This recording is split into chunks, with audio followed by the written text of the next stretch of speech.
name is David Mezyaev. I'm the co-director of the Confucius Institute. There are three Concern Africa Forum, the Confucius Institute, and the Sachi Chair, Professor Chris Landsberg. I think he'll be here a bit later. My role is to invite the chair and all speakers to come in front, and to all who have come, enjoy the debate, and we hope we're going to engage as scholars. Thank you. Mrs. Zanele Mbeki, ladies and gentlemen, good evening. Let me start by saying that I'm told that all the students who are here have read a book called Conflicting Missions, Pretoria, Havana, Washington. Is that right?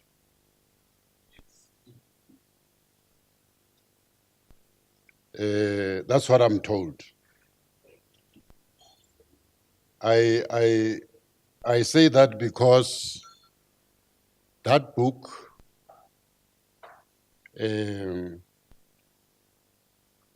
tells the story of how Southern Africa was liberated, which was a signal of the beginning of the disintegration of the Cold War. When the Cubans, Angolans defeated South Africa at Quitokone Valley. So it is very important that we move from there, from the continent. I'm glad that all the students here say they have read the book. I informed about that.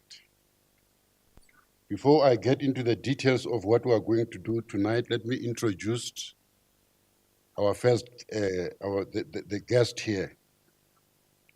He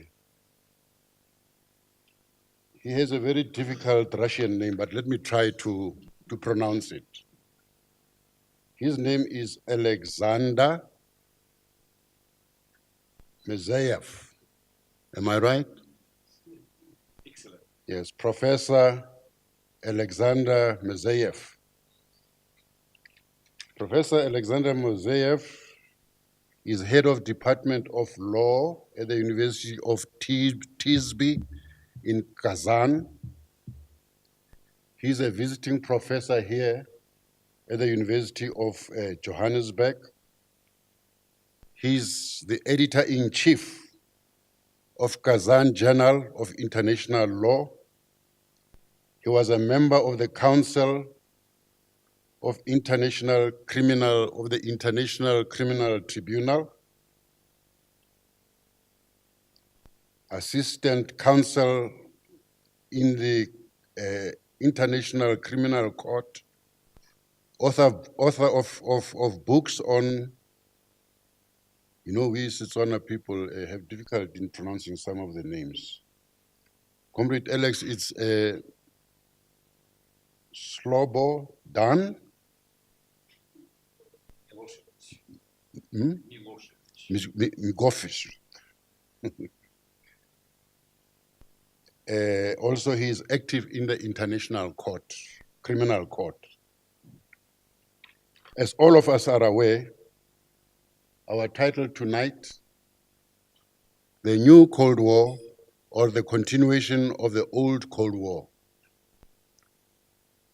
Conceptualization of the current Western anti-Russia campaign. Let me tell you a brief story before Comrade Alex come here. But before that, there is a Dr.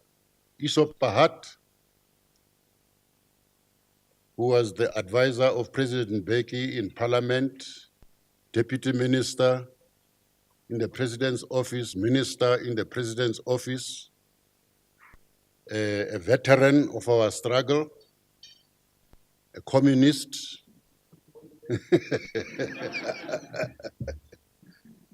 veteran of the African National Congress. He will respond after the presentation by Comrade Alex. I can't see where is Comrade Shubin. He was sitting with us here. He's there at the back. A great Russian friend of our country, South Africa, very active during our struggle against apartheid. I was saying that I wanted to tell you a story very quickly, that I think that there has never been a very, very, very painful and challenging moment for the liberation movement or movements as when suddenly, it was sudden, but it was not sudden. We saw the Soviet Union disintegrate. And some people hoped that that was the end of the Cold War. I don't know why. I say it was a very challenging and very painful because besides a very close camaraderie and friendship that we had with the peoples of the Soviet Union was fully behind, in support of the liberation movement, PIGC, ANC, ZIPRA, Frelimo, and others. But fortunately, the ANC had already planned how to enter here for the negotiations. By that time, we also already had the Harare Declaration, which was the roadmap for us to negotiate with the apartheid regime. I'm going on like that to try and contextualize ourselves within the topic for tonight. We must not think that it is a very distant thing. It is very close to us, and it is something that we should be very, very familiar with. And if there is one student who has not read the book that I was quoting just now, please suspend your studies and read it. With those words, I'll call Comrade Alex. After that, Comrade Aesop will come in. After that, we will go through questions and answers. I was told that as we talk, dinner will be served. Thank you very much, ladies and gentlemen. Comrade Alex.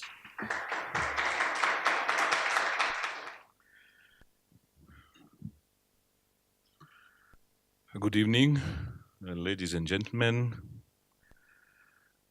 Sanibonani. You did not respond to good evening, that's why I decided to say Sanibonani. Thank you very much for your coming, and let me first of all express my gratitude for inviting me to share some of my reflections concerning the question whether we are in the old Cold War or we are in the new phase of the new Cold War. Let me start from the question, why this very formula that we suggested as a topic tonight is important. Whether it's new Cold War or whether it's a continuation of the old Cold War, what is the difference? I will try to answer this question a little bit later. But before I start my main presentation, I would like to resolve suggest and then resolve three main methodological questions. First, correct scientific terminology. Second, the clan character of the ruling elite and politics, including the global politics. And the third, the real reasons of the collapse, whether it was a collapse of the Soviet Union. And I noticed that Professor Mangane-Sirote very wisely avoided this very often used expression of collapse. He used the expression disintegration. But we will come to that later. So let me start from the correct scientific terminology, which will be very essential for the right answers that we will try to get tonight. I think in international relations science, we often use misleading, incorrect terminology. Let me give you an example of the so-called unification of Germany. Everybody is talking about unification of Germany. But whether it was indeed unification, the unification suggested that the two subjects are united and creating something new. But in the case of Germany, we've seen that one subject totally swallowed another subject. One subject ceased to exist and another subject still existing in a wider form. So it was definitely not unification. Another example, the collapse of Soviet Union. This expression is so often used that we repeating it without really caring of the sense of what really happened with Soviet Union. Because if we say that Soviet Union collapsed, it means that it was just internal, inevitable reasons for Soviet Union to die.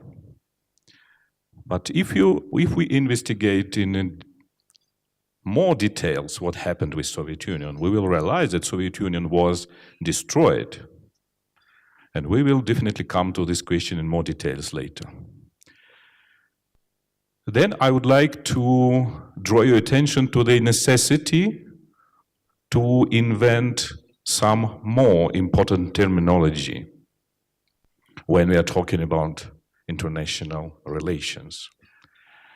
It's the necessity to talk about transnational relations, supranational relations, and global relations, which have quite a very different levels of relations, world relations, and politics.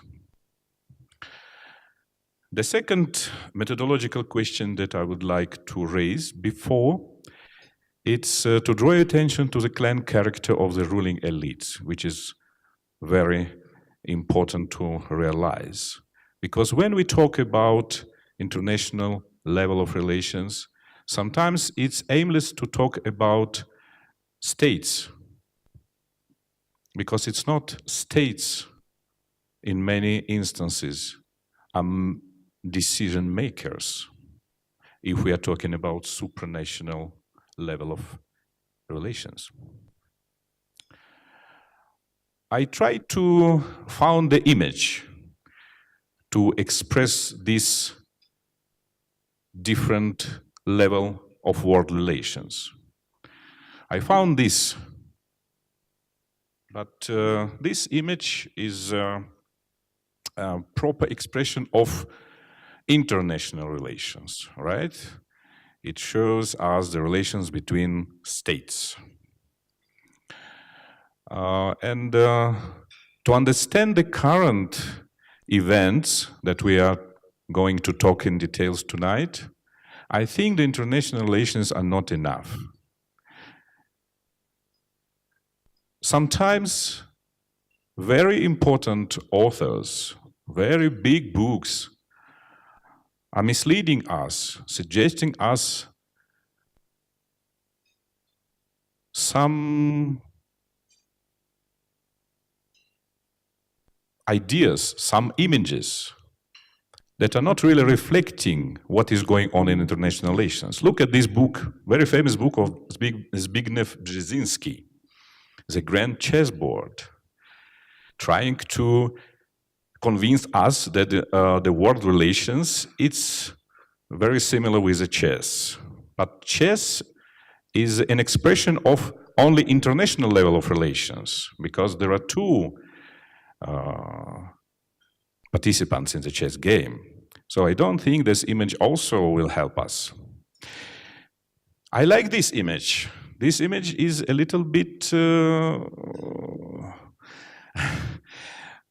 it gives us more ideas about the all levels of world relations, but I still don't think it's enough. I like also this image, but this image shows us transnational politics, transnational relations, so it's still not global. Finally, I found this image, and I was almost satisfied with it. If we remove something, what do you think we should remove from it? I think we should remove flags, because flags, it's again the representation of the state. So I think this image is quite an interesting expression of what we are talking about global politics. It's global because it concerns the whole world, but in the same time, the actors are not known. Even if we have the list of the actors of the global politics, it doesn't give us any idea. So I think that image will be quite important for us for tonight's discussion. And now I'm coming, this was some preliminary reflections, some methodological matters that I wanted to raise, and now I'm coming to the topic of my today's presentation. So, as you all know, Russia is now under sanctions. The last years, almost every year, sometimes several times a year, the West is announcing new and new sanctions. It's again, by the way, quite an interesting moment for us to talk about the correct terminology, because sanctions is the actions prohibited by international law. And those states who are imposing sanctions claim that they are doing something to assure that Russia implements international law. So it's a complete mess. But sometimes it is important to have a deeper look at what these so-called sanctions are in reality. The West is imposing sanctions, of course, not only on Russia, but Russia became a very special subject of Western sanctions last years. Talking about sanctions, I would like to raise several questions for our discussion tonight. For example, sanctions against who? For example, the current sanctions against Iran, whether they're really against Iran, or maybe they are not only Iran. As we heard from the reactions of several European leaders, they realize that the big damage is suffering not only by Iran, but by those countries who have close relations with Iran. So maybe it's sanctions against Europe. The same applies to sanctions against Russia. Several European states are actively resisting to be a part of the Western sanctions. And it's clear why. Because these sanctions are mostly affected not Russia, but European countries. Another question about sanctions, especially United States sanctions, for what reason? Officially, the sanctions against Iran and North Korea are considered as a sanctions because these countries have to be denuclearized. But in the same time, I think it will be very legitimate to ask ourselves, what does it mean to prevent the states for nuclear energy? And in my understanding, it would be legitimate to say that this is prevention of effective and radical economic development. I think that what I said quite an actual for South Africa too. Officially, South Africa is not under sanctions, but if we look at the current decree by President of United States of America, who recently signed a decree removing South Africa from the list of the states which enjoyed the tax preferences, namely in the field of steel export. I think if you compare the result of what is going on, it also could be considered as a sanctions. And we see that the already predicted consequences of this exclusion of South Africa from the American list could cost around 20,000 working places in the country. I think the same could be said about the nuclear project, which was so much demonized in South African media.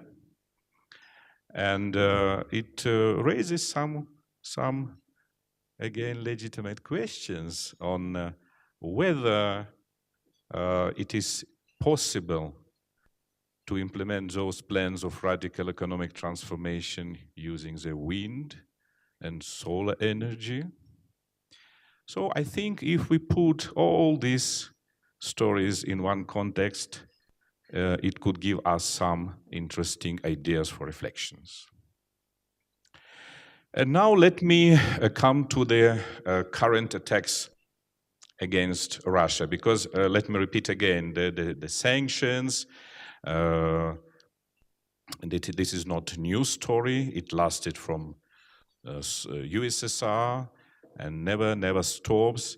But the last times are really special because Russia experiencing now such attacks that never happened before. And I will try to show you why they are special. Let me show you several examples of the most prominent attacks against Russia in media. Well, first it is a Malaysian aircraft downing in the Ukraine. Russia was accused as a perpetrator of this crime. It is supposed chemical attacks in Syria. Russia again accused as a supporter of the regime that is supposedly killing its own people. It is famous or rather notorious story of doping in sport and exclusion of Russia from the Olympic Games. It is finally the most recent so-called Skripal case in the United Kingdom. I'm sure that you all know all these stories that I just enumerated. But let me make a case study of one of this story, namely about the Skripal case, when Russia was accused of using chemical weapons against its former citizen and the current citizen in United Kingdom. For you just to understand what means Skripal, it's a surname. It's a surname of the former colonel of military counterintelligence of Russia, who was caught as a British spy. He was sentenced in prison, but then he was exchanged and finally found himself in Britain. So this year, I think it was in February, the mass media informed the world about the supposed chemical attack on this person and his daughter. The government of United Kingdom even proclaimed this an attack against the United Kingdom as such. The British Prime Minister said, and I'm citing, "The United Kingdom police have conducted a thorough investigation which has identified that the chemical that was used in Salisbury was a specific nerve agent from a class of chemical warfare agents known as novichoks. These were originally developed by the Soviet Union and then inherited by the Russian Federation. Novichoks are highly toxic poisons that prevent the normal functioning of the nervous system. Their fabrication requires production technique inside a controlled laboratory with experts with experience of handling highly toxic agents safely." The Prime Minister continues that, as I stated to the Parliament of the UK yesterday, the British government believes that it is highly likely that the Russian Federation was responsible for this attack. No country except Russia has to combine capability in chemical warfare, intend to weaponize this agent, and motive to target the principal victim. So that is the case that the United Kingdom presented to the world. United Kingdom even brought this case to the Security Council. On the 14th of March of this year, the British representative said the following: "Based on the knowledge that Russia has previously produced this agent and combined with Russia's record of conducting state-sponsored assassinations, including against former intelligence officers whom it regards as legitimate targets, the United Kingdom concluded that it was highly likely that Russia was responsible for this reckless act." So as you see, it's the same case, which may be called highly likely. So there is no proofs, or the proofs now called highly likely. The Russian representative during the Security Council meeting said, "There has been no scientific research and development conducted in the Russian Federation on what has been dubbed Novichok. Starting in the early 70s, a large number of countries established programs for creating new types of nerve and paralytic agents known as VX, in particular in the United States and the Soviet Union. And what is very important, Russia terminated Soviet development efforts in the area of chemical weapons in accordance with a decree issued by the President of the Russian Federation in 1992. And in 2017, the Russian Federation completed the destruction of all of its existing stocks of chemical weapons, as verified by the OPCW, which is Organization for the Prohibiting Chemical Weapons. It's quite important to note that the United States of America has still not destroyed its chemical weapon capacities. I'm a lawyer. Professionally, I'm an international lawyer, and I always trying to analyze politics through the legal definitions, through the law. And what is the British government presented? It's really what it calls in their own system as a no case to answer.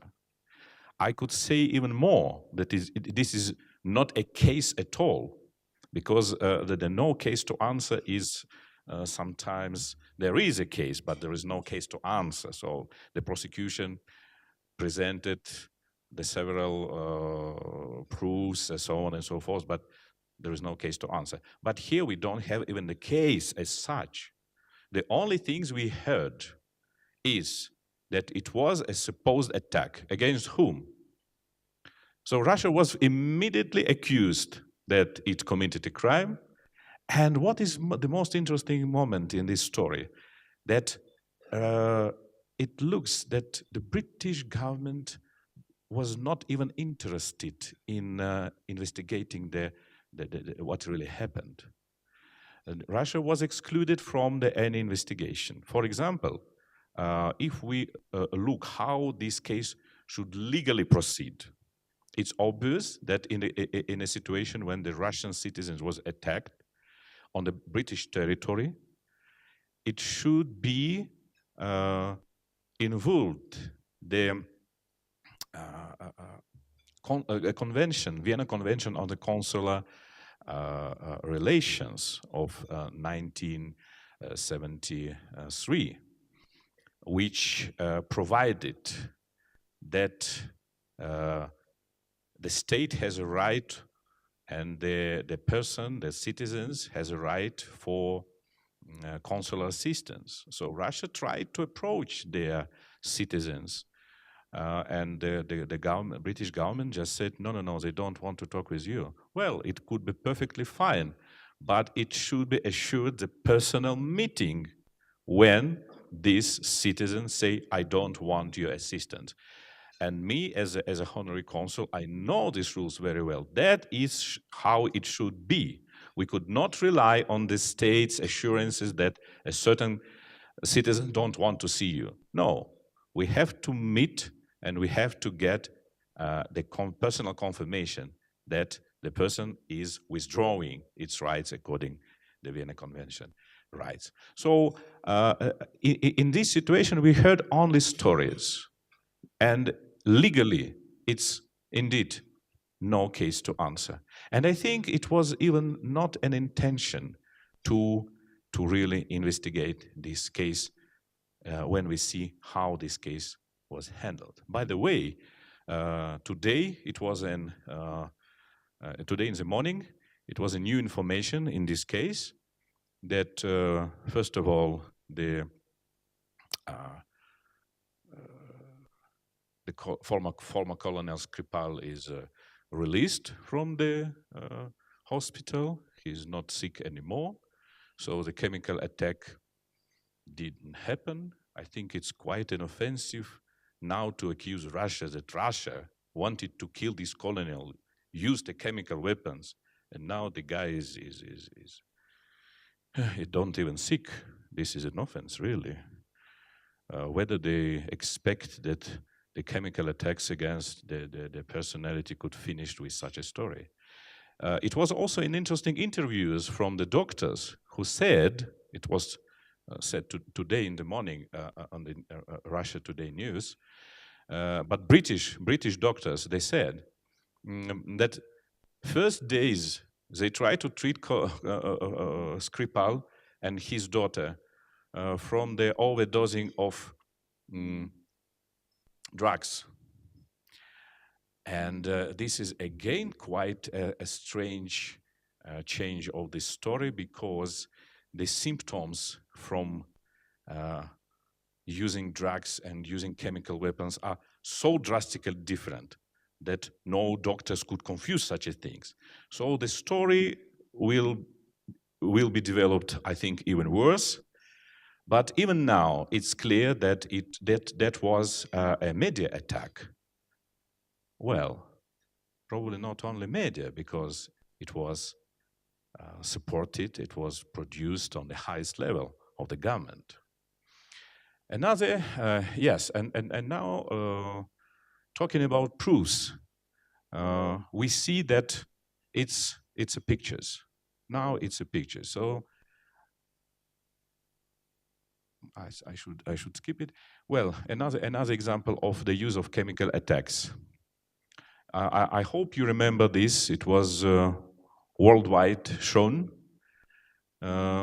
when we see the children in the hospital and how they are experiencing this shower, supposedly from saving them from the chemical weapons. So this is really touching pictures of suffering children. But let us, yes, and Russia again was accused of supporting the so-called al-Bashar Assad regime in Syria, who is killing his own people. And how this story finished. In the headquarters of the Organization for Prohibiting of Chemical Weapons, Russia organized a press conference where we brought these very children, their parents, and the head of the hospital, and they told how this movie was filmed. They said that it was a regular day in the hospital, it was regular patients, and then suddenly unknown people with cameras and with water started to shower these children. They filmed it and they stormed out. Unfortunately, the representatives of the Western government left. They don't wanted to hear such stories. So again, they knew the truth, but they prefer to make these pictures trying to demonize Russia. You know, thinking about what's going on these last days, especially at this moment when South Africa just lost its iconic photographer, Sam Nzima, and looking at his famous picture, I was thinking and I came to the idea that we are experiencing quite important moments in a information world, when several decades ago the pictures in media played the role of telling the truth, and now we are totally in a different world when the pictures in media are serving totally different aims. Let me show you another famous picture. At least it was very famous in Europe. This picture supposed to show the Serbs concentrated camps, as they claim. This picture was used on the cover of Time, and don't think that it was not used for purpose, because when the United States of America and the NATO and Western states started to bomb Serbia, they were quite clear what was the aim and how they prepare the international public opinion for that.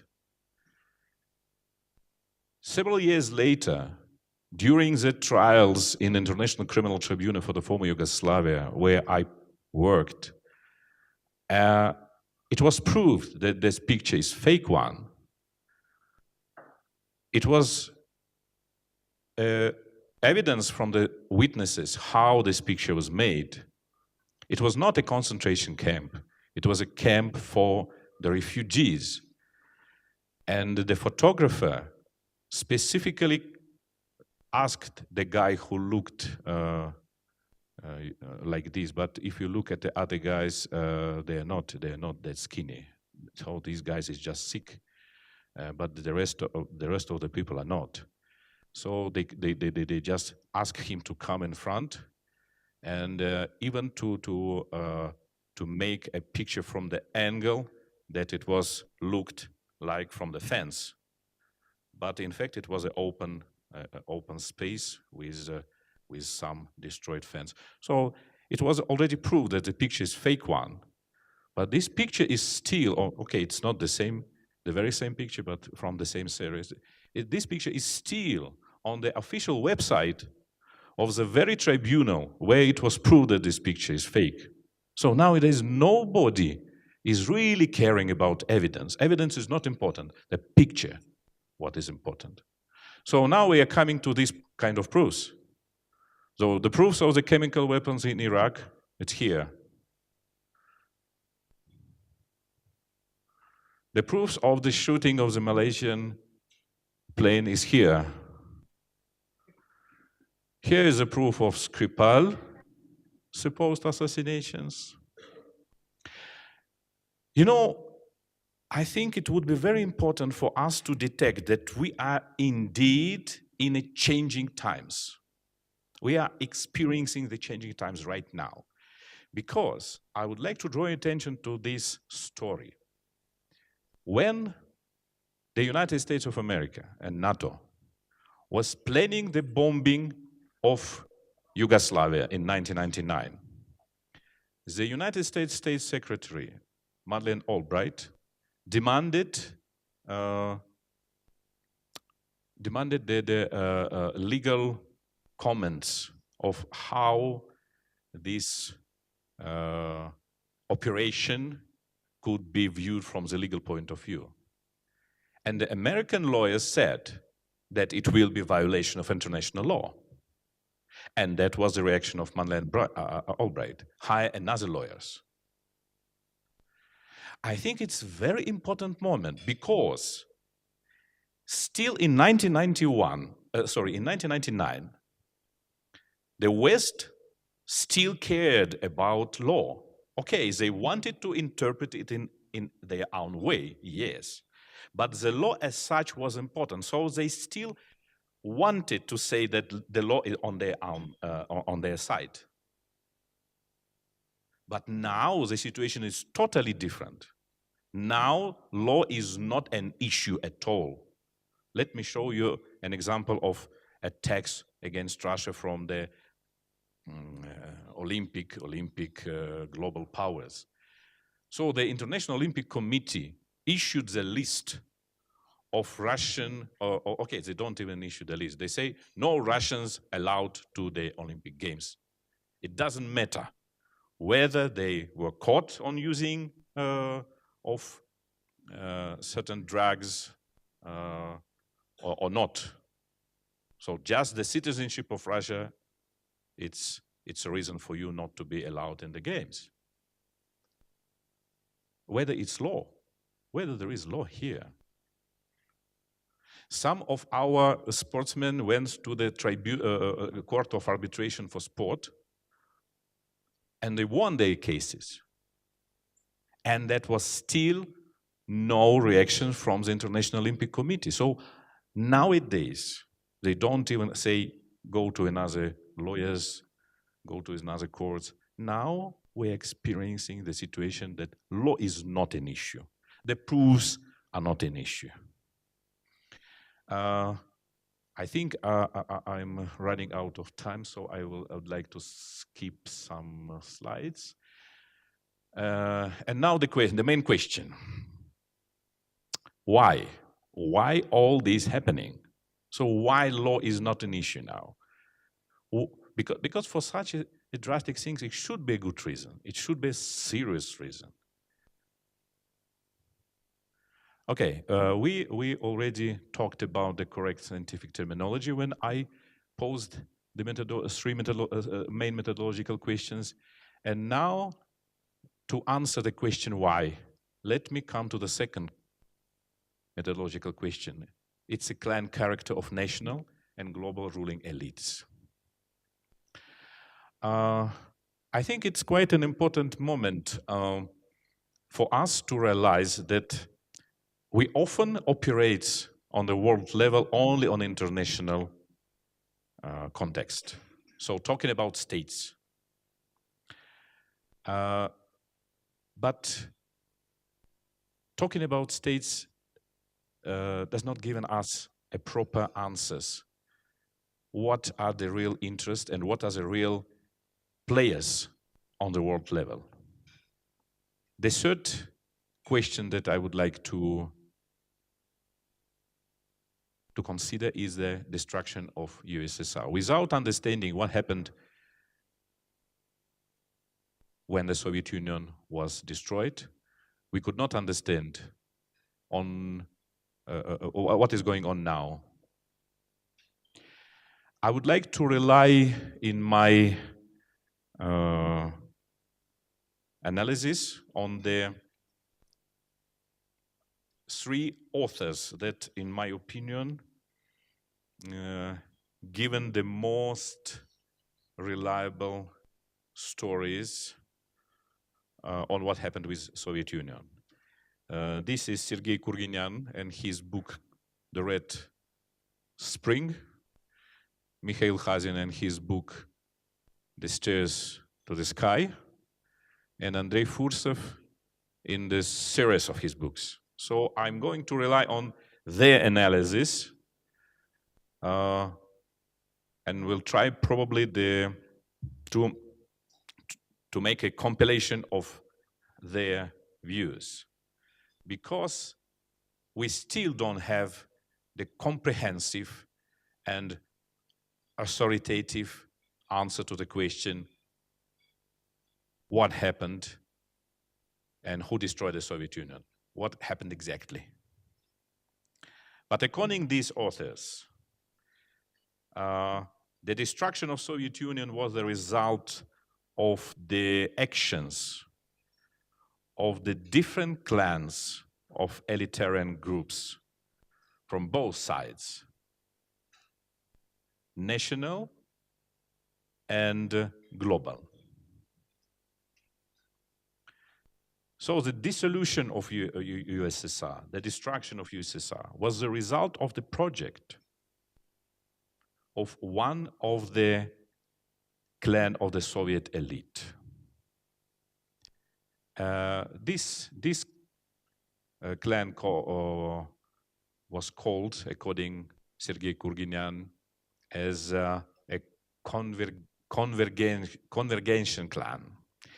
And the idea of this clan was to integrate Soviet Union with the West on the convergence idea, meaning that all shortcomings of capitalism will be corrected by socialism and vice versa. So the dissolution of Soviet Union was a result of the agreement between these internal and Western elites, according to these authors. And this version of events, how the Soviet Union was so effectively, so quickly dissolved or destroyed, has some interesting proofs. We don't really have this agreement. This agreement was never published, but we could see some interesting traces of this agreement between national and global elites. For example, it was an interesting expression from the former, or then that time acting, US State Secretary Condoleezza Rice, who said, quite frankly, quite in the face of Russia, that Russia doesn't have the national interests outside the borders of Russia. It was obvious that the West promised to Russia not to expand NATO. We could detect interesting traces from the proving that this agreement also really existed, even from the Russian president Vladimir Vladimirovich Putin, especially in his famous speech in the München conference in 2007. If you read carefully this speech, you will see that he is talking about promises that West given to Russia and not implemented. Then he repeated practically the same in his speech at conference in Valdai in 2014. He almost openly said that the West is violating its promises.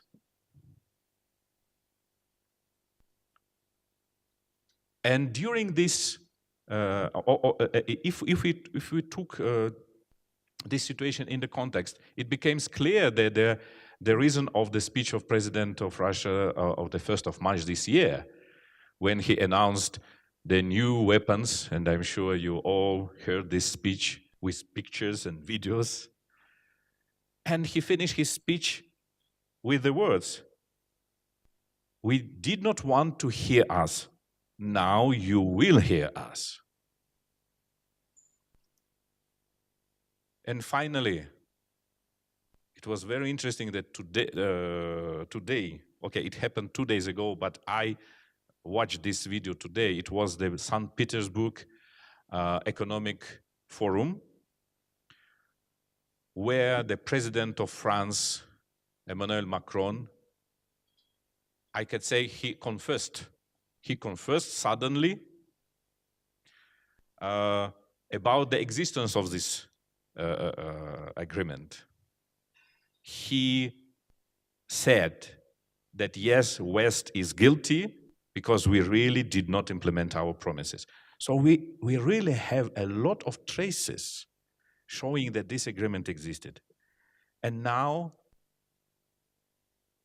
it became clear what happened, why the West is so angry on Russia now.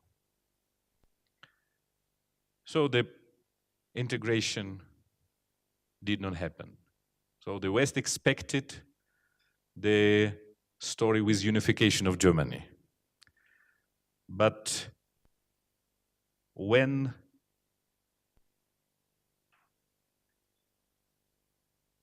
Russian President Vladimir Vladimirovich Putin refused to surrender the Russian Federation to the West, that's brought such a reaction.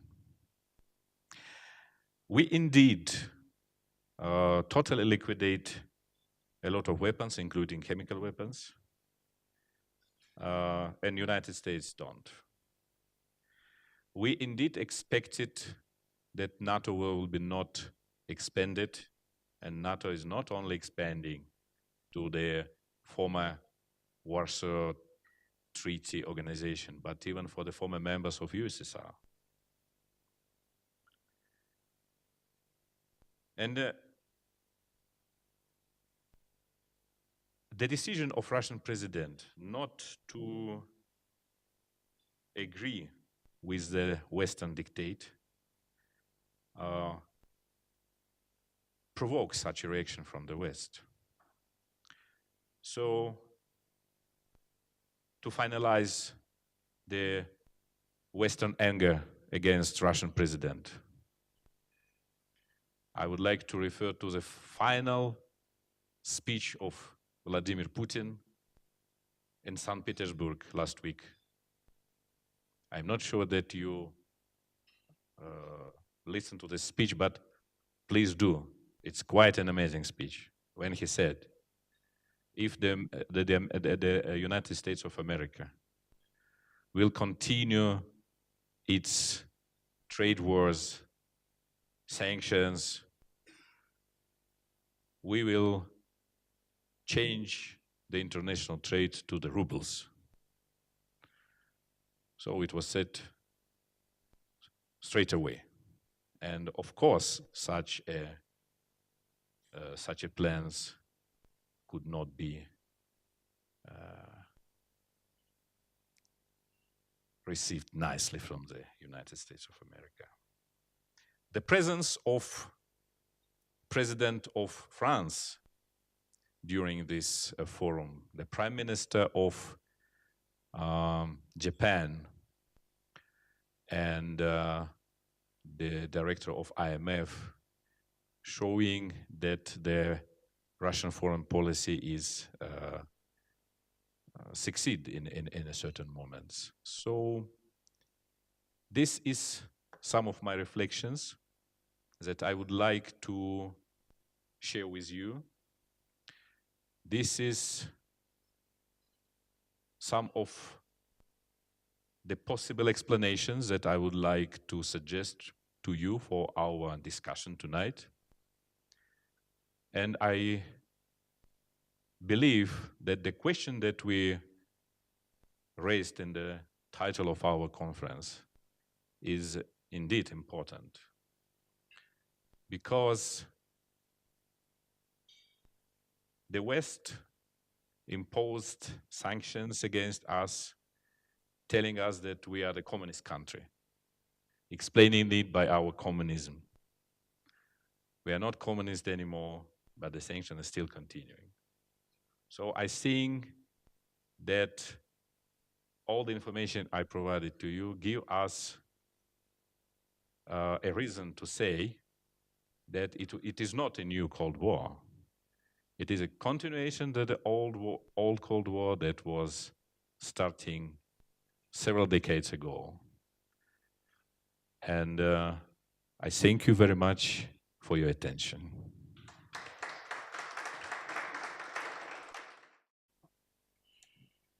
Comrade Alex, thank you very much. There's one issue that you raised, which I think we should put high on our agenda. First, that issue says also I must correct what I said when I opened this session. I talked about the disintegration of the Soviet Union. I want to correct that. Take the cue from Comrade Alex, because it is very important if we say the Soviet Union was destroyed. So there was conscious, deliberate action to do away with the Soviet Union. Perhaps later on we'll elaborate on that, but also when I started, I said we should not think that what is happening in the Soviet Union is far away. It happens there, it happens nowhere else.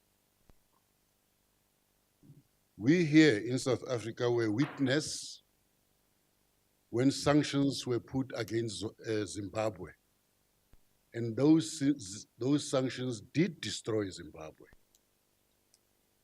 What else happened after the sanctions?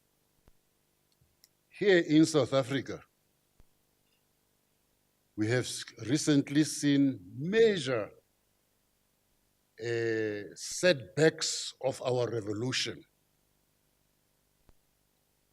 We must not say it is only corruption that brought about that regression in our revolution. There were definitely deliberate actions, deliberate systems set in place to ensure that what the liberation movement intended to do is reversed. And we must put it very clearly. The liberation movement wanted to free this country, the people of this country, to have their own sovereignty, to decide their own destiny. So if somebody comes and destroys that, they are taking away our right to determine our sovereignty as to what we want to do with it. I want to dare and say it is very important, if I'm a student, to say, where did this start in South Africa? Where did this begin? We can say in Zimbabwe, it began with the sanctions. Here in South Africa, where did it start? My view is that we should go back in time to about 2007 and look at that period. What happened around that time which brought us to where we are now, where suddenly what the people of this country stood for is being reversed. I'll come back about that. In the meantime, let me call Comrade Aesop. He refused when I said he was a communist. I don't know why he refused, but he was a communist. Thank you very much. Yeah, thanks, Comrade Wally. Thanks, Comrade Alex. I think all of us will agree that this was quite an interesting input by Comrade Alex. I do, however, wish, Alex, that whether you call it the collapse or the destruction of the Soviet Union, and if you had time, perhaps you would have done it, is that critically for the world, the destruction or collapse of the Soviet Union fundamentally changed the balance of forces internationally. So that whereas previously we had two, what we call superpowers, and one on which a lot of people could rely upon for support and solidarity, as we did in the course of our own struggle, that following that destruction, you had a period in which the United States of America was the sole universal power in the world. And that was of great significance, I think, for international politics and what happened after that. And I'll come back to the expansion of NATO. Unfortunately, Alex didn't have time to say something about what is the present situation in Russia. Because what he has concentrated on was the attacks on Russia by the West, and demonstrated that a lot of those attacks were contrived attacks. So what I want to do in this response is to really pose 3 or 4 questions to Alex to answer, and hopefully then there will be others from the floor. Slava Tetikin, who is leader of the Communist Party of Russia. As you might know, I'm the editor of the Thinker magazine. And he wrote an article for the Thinker. And I want to say some things which he said here. But before that, let me say something. I heard a few days ago from a Russian professor that in Moscow, a professor at a university in Moscow is paid the equivalent of 8,000 to 9,000 rands a month. I said, a Russian professor told me that their salary is 8,000 to 9,000 rands a month, the equivalent. So, Alex tells me it's even worse for him. Can I tell them what you told me? His salary as a professor at the university is between 5,000 and 6,000 rands a month. Now that gives you an idea of what the present situation is. But I want to quote something that Slava said. And this is what he wrote. Given the fact that corruption penetrates all levels of state institutions and also the growing level of social inequality, people will hardly be ready to defend the regime that deprives them not only of basic necessities, but of the future. So for Slava, the main threat to President Putin's ruling group comes not from outside, but from inside Russia, given the awful living conditions of the majority of the Russian people today. And Slava then goes on to say, he doesn't tell us who they are, but he says 2 prominent Russian academics have recently and independently from another published well-researched studies predicting a revolution in Russia around 2020.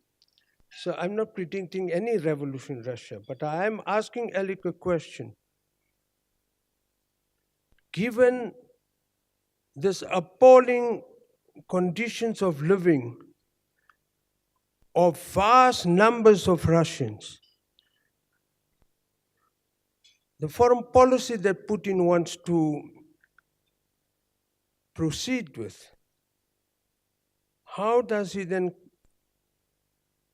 bring the two together that Putin seems to pursue a relatively progressive foreign policy, but his domestic policies are leading to the destruction of the lives of many people in Russia? So that would be really the first question. The second one would be, just this morning, I read just this morning that Trump announced tariffs of additional now of 50 billion US dollars worth of Chinese goods. There's Chinese goods coming into the United States. Now, one journalist called it, I quote, wild variations on trade policy. But what I like to look at, because you can't discuss, as he did, you can't discuss what's happening in Russia without trying to understand what the major powers in the West are doing. What about Trump's wild vacillations on foreign policy, as well as his tendency to announce important international initiatives via Twitter? So those who want to know what Trump thinks about foreign policy, to go and look at what he says on Twitter. So, and given the sanctions that you talked about, how does Russia now, the present ruling powers in Russia, how do they see Trump? The second one is, and you talked about how the Americans promised Russia that they will not expand NATO. Well, you didn't have time to add, by the way, that the expansion of NATO is exceptionally serious, because what they've now done is they've expanded NATO to include almost all of the former socialist countries that constituted what we called the socialist world. Now, for us in South Africa, for us in the developing world, and we did ask ourselves that question, at least when I was in government, why do these people want to expand NATO? Against whom is NATO going to be deployed? Now, clearly one is Russia. But I think if we see what's happened in Afghanistan in the recent period, in Libya, in Syria, you can see that the expansion of NATO is also designed to pose an economic and a military threat to those in the developing countries who may want to take alternative progressive foreign policies and domestic policies. Now, 2 days ago, Alec, I saw a Polish minister on television saying that Poland are now going to ask the United States to station US military personnel in Poland, but not in Warsaw, on the borders with Russia. And for me, that seemed an extremely provocative act. But what we have to understand is that the United States wants to now install some of its most sophisticated nuclear weapons in these former socialist countries on the borders with Russia. Now, we have to understand that if there is a third world war, if there is a thermonuclear war, the world is finished. And that's why it should be and must be of interest to all of us to do what we can to prevent such a horrific tragedy to occur. So I want Alec to look at it. of course, he's not going to answer what I'm going to say, but it's not only the destruction of the Soviet Union. How is it that these former socialist countries, Poland, one of them, has now, since 1990, because that's when the changes started occurring, has so shifted to the right that actually, in my view, the present Polish ruling party is bordering on proto-fascist type of policies and positions. How in Hungary, so it's also a socialist country, really right-wing chauvinist forces have been elected into power. And you see something similar happening in Romania. So we need to try to understand that this destruction of the Soviet Union not only led to the destruction of the world socialist system as we knew it, but has also led to a situation in which some of the real shifts to the right in Europe are occurring in those Eastern European countries. And I think this poses some serious dangers to us. So we then need to look, I'm asking Alec to look,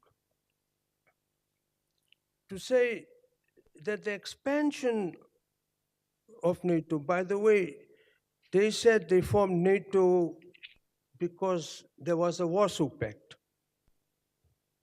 Well, following the destruction, collapse of the Soviet Union, the Warsaw Pact was dissolved.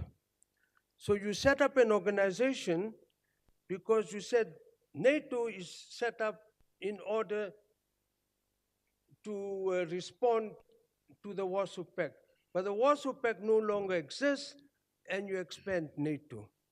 So what impact does this have on all of us?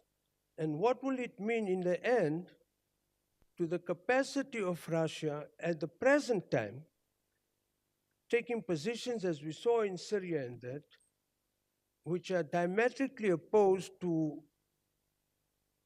the West or major powers in the West, that whether or not under these circumstances, and given what I asked you in the first question, whether or not Russia will have the capacity to sustain the onslaught that is now, that the West has now embarked upon on Russia. But once more, thank you very much. And these are my questions to him. And then, of course, Wally is going to invite all of you to ask your questions. Thanks, Wally. We have had our two speakers. Now I think it's your turn to ask questions over this very, very, very important subject that have been put here. But before I go into questions and answers, I was saying that we as South Africans have to come to terms with the fact that we have experienced a regression in terms of the gains of the liberation struggle, our liberation struggle.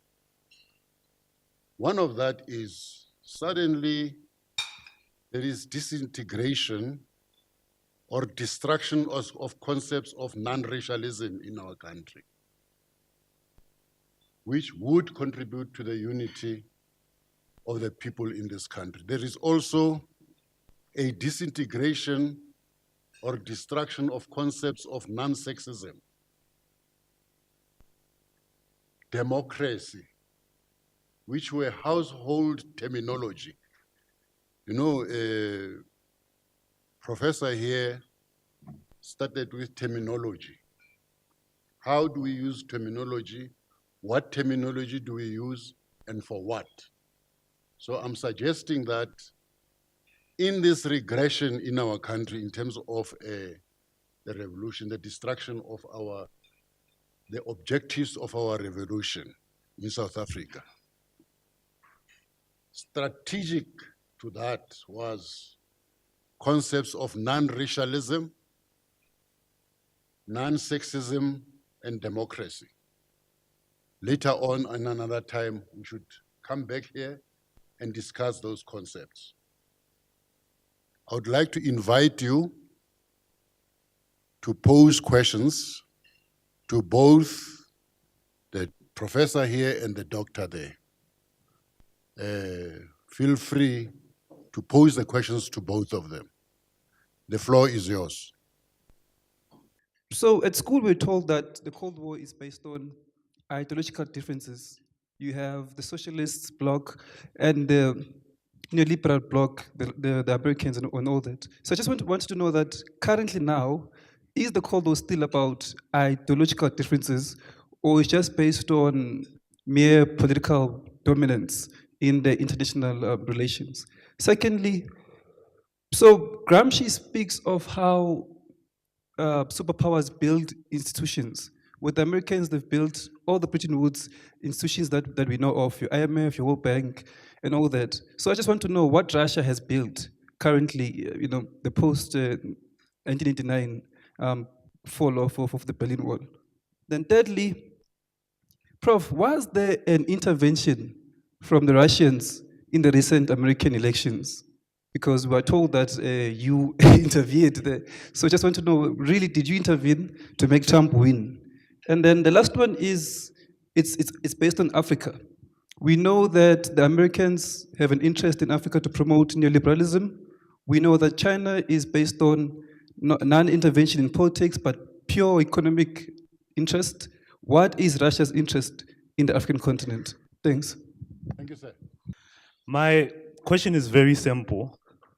If you look at China's social policy, looking or observing at China's meritocratic system, it links properly with its international policy. Now, Comrade Slava Teteken, as you have mentioned, to Comrade Esop Pahat, made a presentation last year in South Africa during the Congress of the South African Communist Party.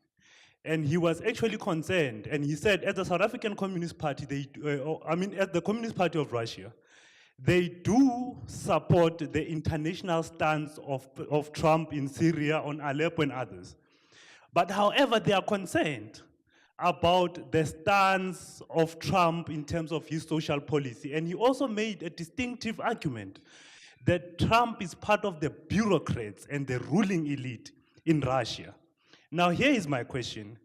If really there is a contestation in terms of the global balance of forces between the West and Russia, the West and the East, why is Russia exporting most of its raw materials to the same people that it claims that they are the enemies? Thank you. In the presentation of Professor Alexandra Mazyaev, I didn't really hear much about the other side of NATO in terms of the European Union. And I would say maybe since 2016 that Britain has sort of tried to wrangle itself out of the European Union. This has caused now another victory for Viktor Orban in Hungary. In Italy, the rise of Five Star, Madame Marine Le Pen in France, the rise of Pegida and the far-right movement in Germany, the growth thereof.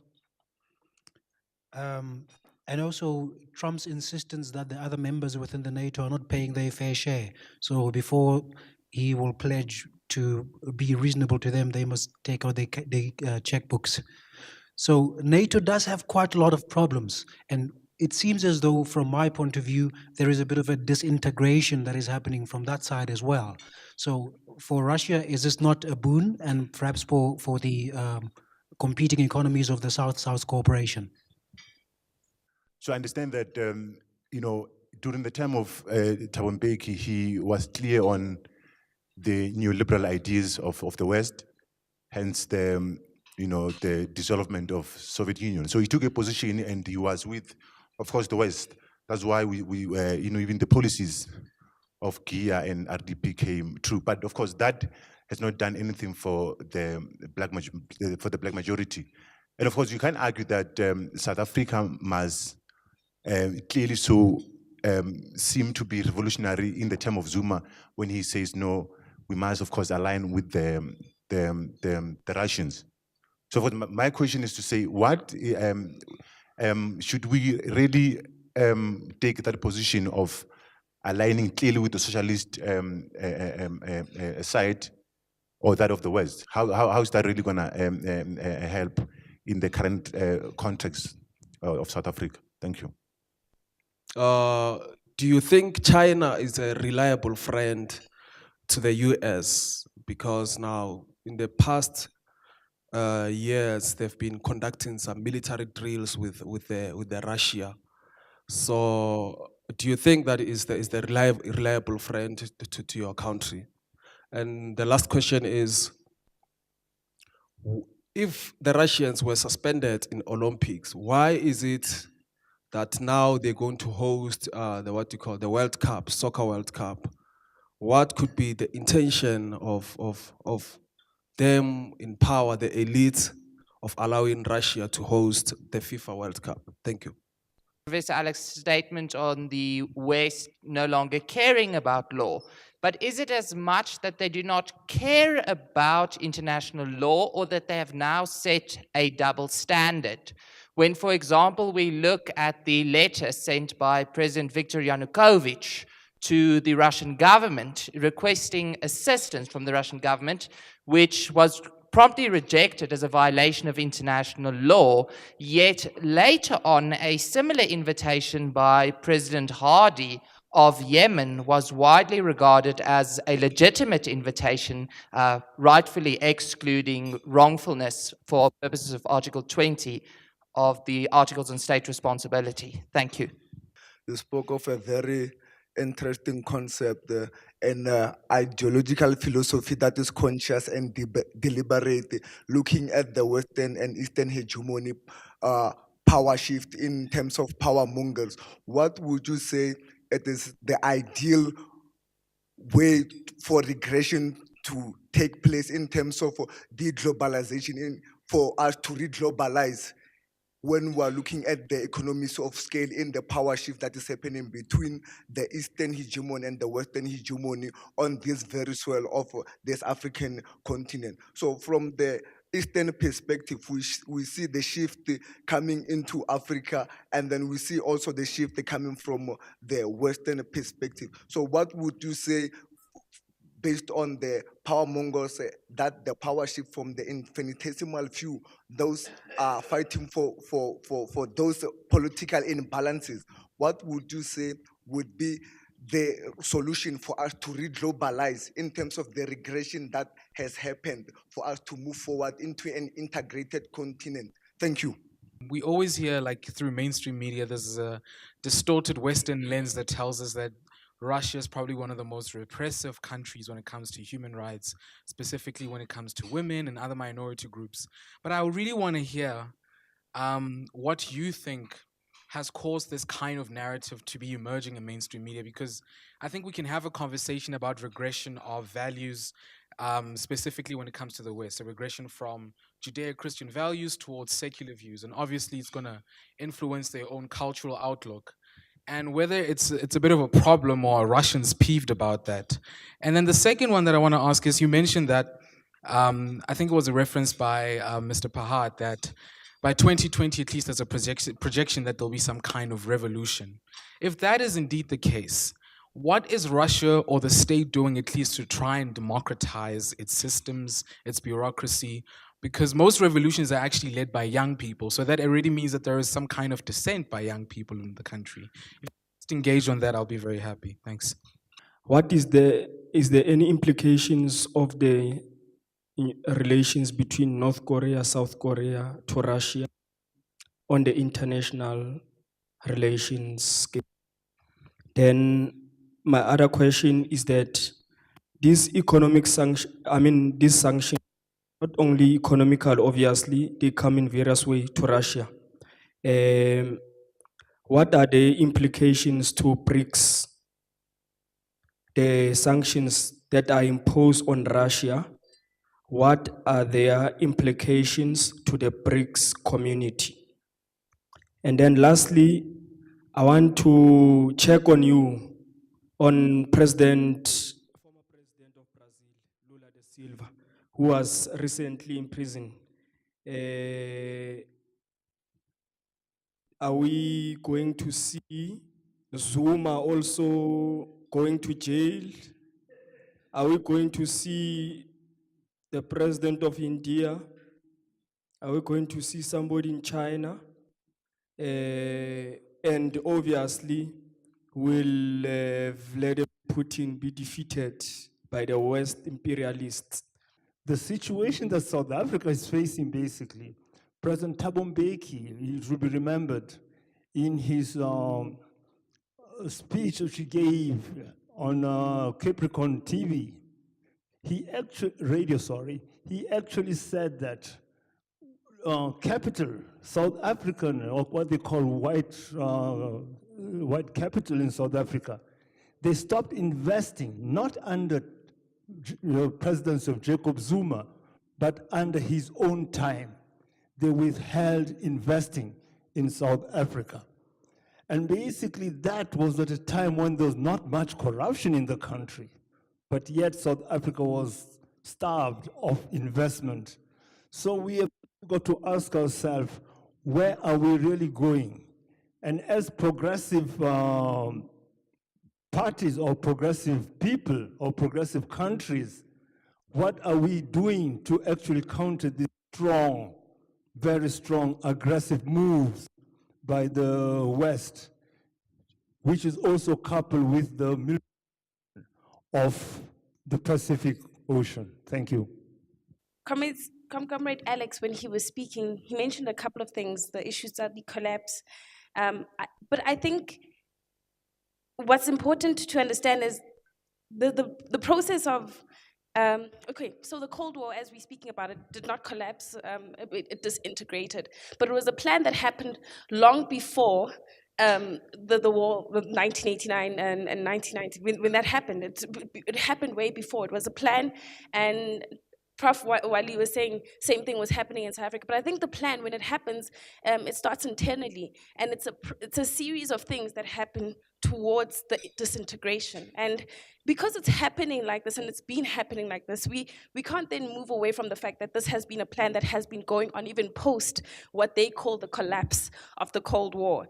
There's been a plan to ensure that any form of dissent is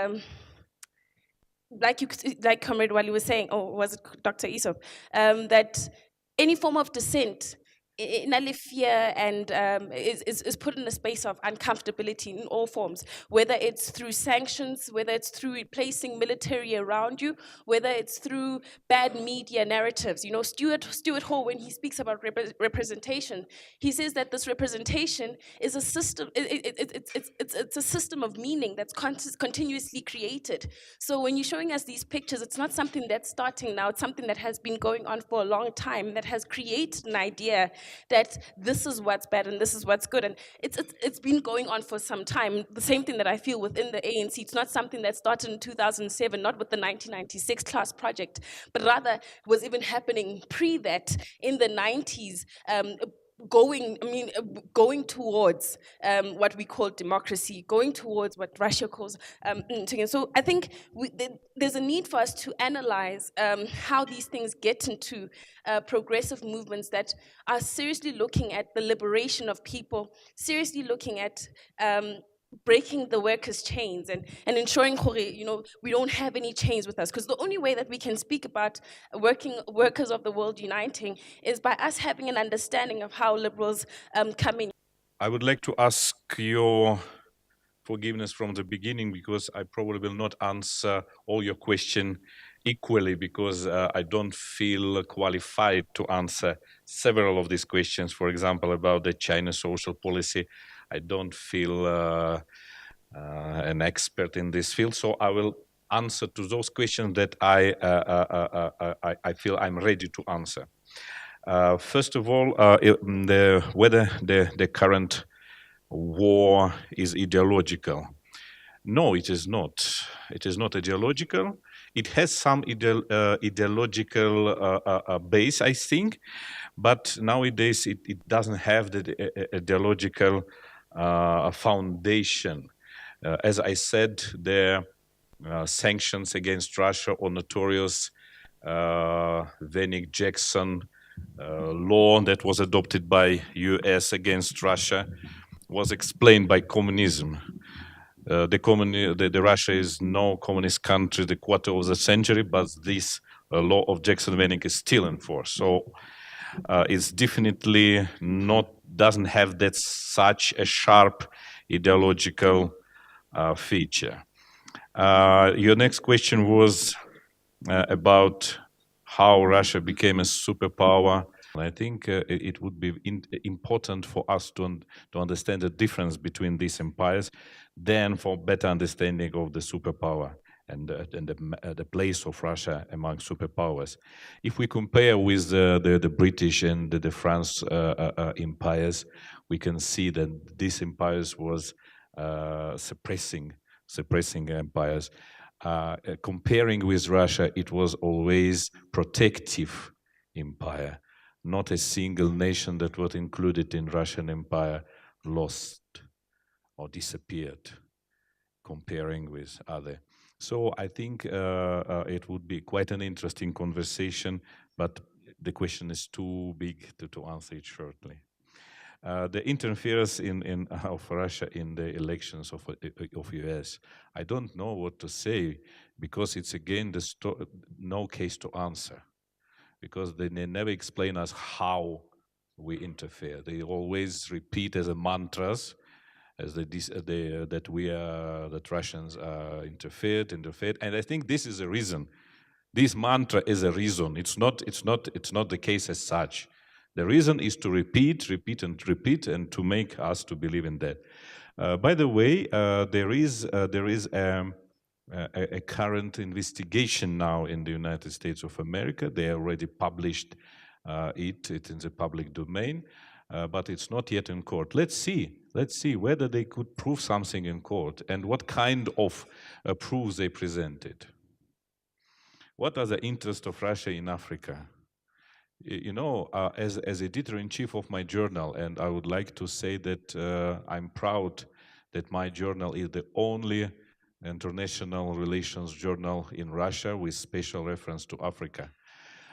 You know, I conducted a special investigation interviewing people from the Soviet government who has a special assignment with African affairs, always asking them whether Soviet Union or Russia ever had a pronounced African policy. And I found out that we don't have it. We never had it.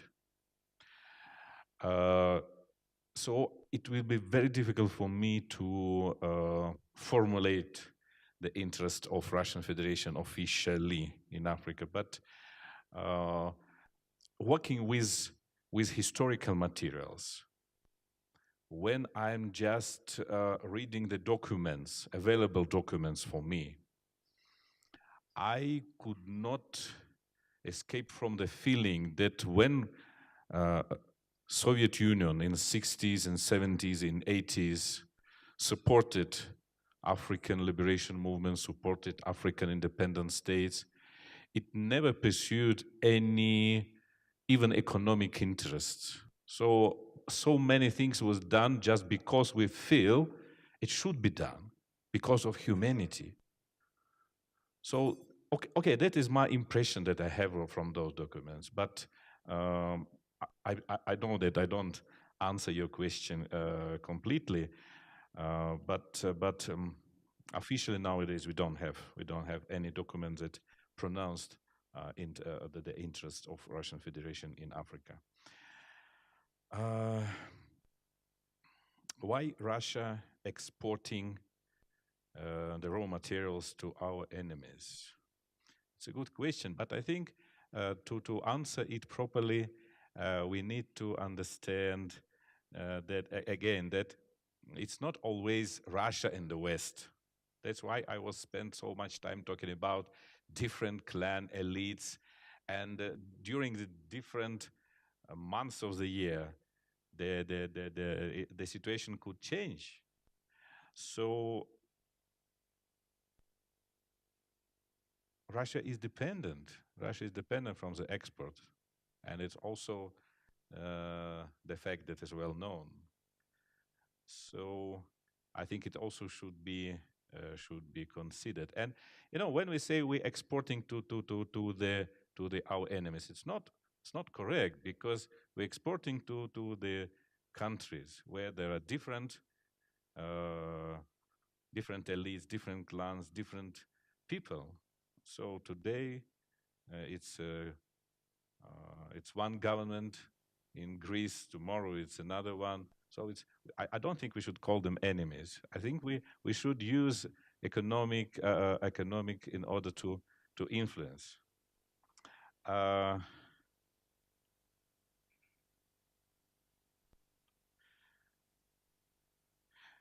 think that the question about South Africa was not to me, but to Dr. Pahad. Then why we're experiencing these attacks by the West, by United States, UK, France? I think that the reason is the West needs this demonization of President Putin. So they consider him as a main obstacle for their domination over Russia. Because we need to understand what was happening before President Putin came to power. The country was completely under the Western control. The West succeeded to adopt Russian laws, which allows the Western companies not only to pump the petrol from the Russian territory for free, but to do it also in a way that after they take our raw materials for free, Russia still had to pay them. So we had such a situation before Putin came to power. And when President Putin came to power, he started to change the situation. That's why he is proclaimed the enemy of the West. That's why his policy is receiving such an outrage. Whether China could be considered as a reliable friend of Russia, you know, there is a good expression of the Russian King Alexander III, that Russia has only two friends, its army and its navy. So we should not so easily call other countries as a friends. It's good that we have a friends. So maybe it's not the friends is not the proper term in politology. Let me answer the question this way. Olympic Games and World Cup. I think it's again to understand the situation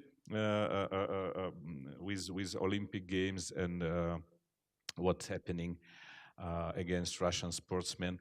It's also quite an interesting example of the different world elites are operating. So when I said that International Olympic Committee takes such an anti-Russian decision, then another elite demonstrating the different outcome in the international arbitration of the court. And be sure that without elites operating, no international court could issue any decision in favor of Russia. So it's again quite an interesting example of how the international elites are operating and how much we do not research this level of the world politics. The situation in Russia, that question was asked by Dr. Pahad. The situation in Russia is of course not for the short answer, but the situation is difficult. I think Russia now in the top countries of inequalities. So if we take the statistics from the most capitalist countries, as we call them, Japan, Germany, United States, that 10% of the most rich owns around 40% of the national wealth. In Russia, these numbers are 10 to 90 officially. That was the report of one Swiss organization. So the situation is very, very difficult. But I would not agree with a position of Comrade Slava, who said that the Putin regime may face the revolution by 2020. I think that we should distinct again. It's not Putin regime, it's not Russia, it's much more difficult. It's obviously that certain clans in Russia are bringing situation to a very extreme, but it is exactly President Putin who is trying to change the situation. So I would not be that strict. Okay, I'm getting the signs from somewhere that I should close my response. Let us do like this. I'm available for you after the meeting, and I will try to answer your very, very interesting questions. But all of them needs quite a time. So I'm available, and please stay. I will try to answer your questions after the official closing. Thank you so much. Comrade Isop, there's a question about South Africa. No, we gave it to you to answer. I can't read that handwriting. Yeah. No, I think there was a very, if I understood it correctly, good question posed about that Mbeki's government followed the new liberal policies. They made some improvements in the lives of the people and so on and so forth. Then what should be South Africa's position with respect to the West, and who should it be aligned with? Now, what I'm going to suggest, Wally is sitting here. Where's Basu? Basu is sitting somewhere. David is there. I think you must ask them. KEF, University of Johannesburg Confucius Institute, to organize a seminar on this. What were really the policies that were pursued when Mbeki was the president, both domestic as well as foreign? Were they neoliberal? Were they progressive? So that then you can have a proper discussion of what happened in our own country. So I'm suggesting after this meeting, catch Wally by the throat and say, Wally, organize one like that. Okay. No, I agree with Comrade Isop. My throat is free, catch it, let's talk. But Comrade Alex, my last question. When you began, you had a thing about clans and elites. That leaves out whole populations. What is the after effect of the destruction of the Soviet Union insofar as the populations which were Soviets in the Soviet Union? And I would also like to include the Democratic Republic, the German Democratic Republic, to talk about that. The participation or non-participation of the populations in those countries, in the Soviet Union, in the Democratic Republic, the German Democratic Republic. The wall fell. What does it mean to those people who were in the East? The Soviet Union has been destroyed. What is the feeling of the people who were part and parcel of the Soviet Union. If you can just very briefly do that profile and we close. It's very difficult question for me to answer because we feel, and I think I may say that on the name of many people whom I know, we feel fooled because we promised that all the social guarantees from the communism social state we will keep it, and we will get more goods from the capitalism. And we experienced a very bad joke when we were taken away of all that good that socialism gave to us, and we got everything worse that capitalism could bring. So the feelings of people is very hard. People understand that they betrayed their ancestors, and it's difficult for me to talk about this. But this is reality. Now people start to realize that they took part in the betrayal. Though many people tried to resist. And only nowadays we start to realize that we had much more democracy in Soviet times than we have now, which could sound maybe strange, because everything that we heard during socialism, we didn't have democracy, and now we have everything.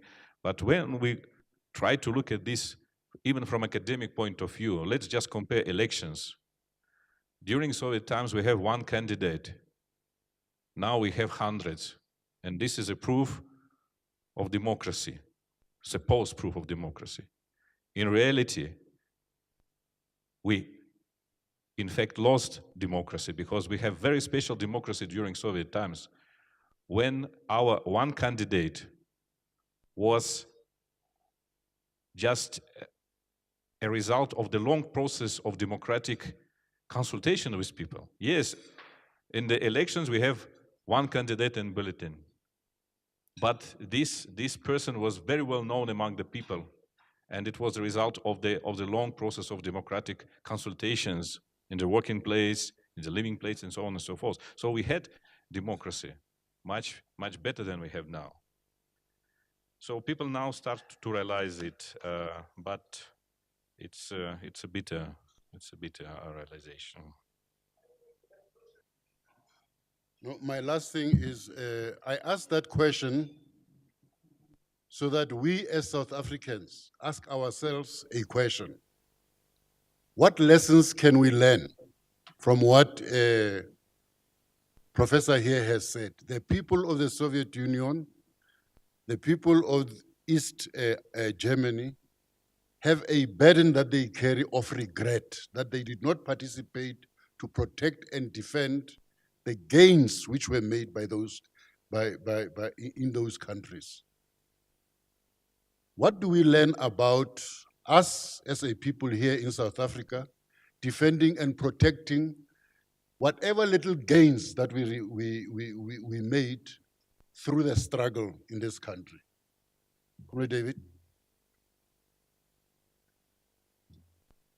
Ladies and gentlemen, mine is a simple one. To thank you all for coming. This has been indeed a very interesting dialogue.